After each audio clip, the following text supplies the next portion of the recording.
Okay, so I'm going to say something about rotating, crop rotation in a small garden like this. It's not a tiny garden, but it's a one person's garden. Um, and that is that I think I prep my soil really well.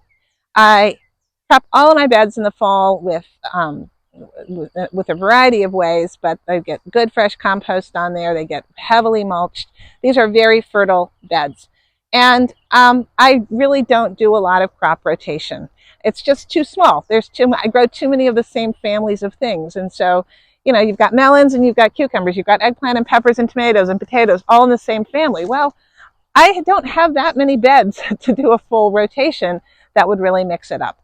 Plus the space with trellising and everything else.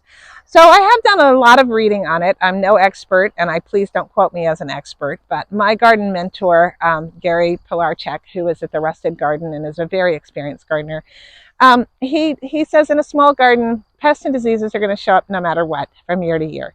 Crop rotation, I think, makes a whole lot more sense if you're growing on a very large scale. This field, like it once was all soybeans, or this field, as it once was all corn. Then that makes sense because you don't want to grow the same thing on that massive scale year after year after year. So, at any rate, that's my little bit on do I rotate my crops in my garden? And the answer is no.